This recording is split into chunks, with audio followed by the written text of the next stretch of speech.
Tonight, we are hearing for the first time from a woman who says that she was raped inside a Midtown nightclub. Her story made some national headlines after the alleged attack was shared on Facebook Live, and she and her attorney are now suing the club, saying it had a fourth of the security it should have had on that night. 11 Alive's Latasha Givens is live outside the Opera Nightclub. She has the very latest information for us.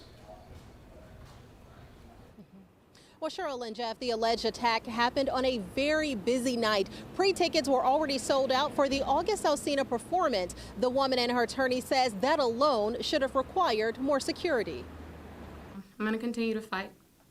I'm a victim, but I'm a survivor as well. For the first time, Jasmine Island is speaking publicly on her alleged rape at Opera Nightclub in Atlanta. And brave enough to come forward today. At her press conference, her attorney, Chris Stewart, says while the case is being tried in the courtroom of public opinion, there are details many don't know. First, he says his client was sexually assaulted twice inside the club. This video is of her Facebook Live feed from that night. Island says she was first raped on the dance floor. See, this is him carrying her through the crowd. And then again in a private area. This, ladies and gentlemen, we've had it professionally subtitled, is the back room in Opera on their patio, which you are not supposed to be in, where we also have reason to believe the security cameras weren't working.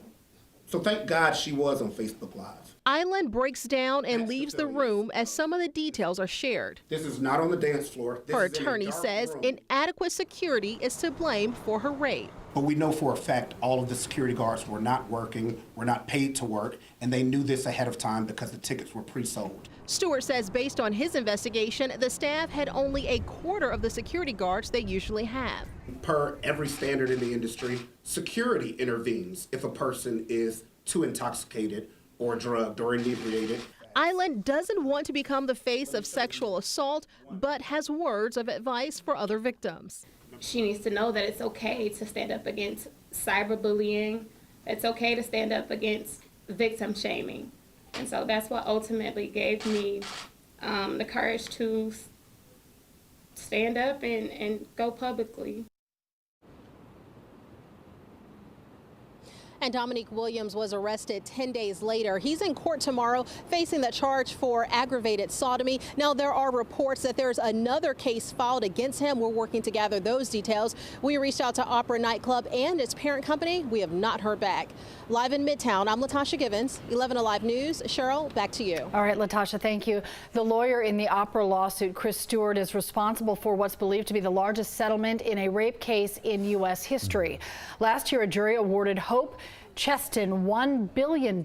Cheston, who chose to be identified during the case, was raped by an armed security guard at a Jonesboro apartment complex when she was 14 years old.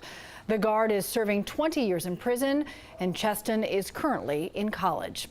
A jury said the company that hired the guard was liable for his actions. While it's unlikely Cheston will ever collect $1 billion, experts say the verdict is a big win for victims of sexual assault. If you have been a victim of assault, the Rape, Abuse, and Incest National Network has a hotline you can call. It's 1-800-656-HOPE. It is staffed 24 hours a day. You can also find that number inside this story on 11alive.com. Let's hit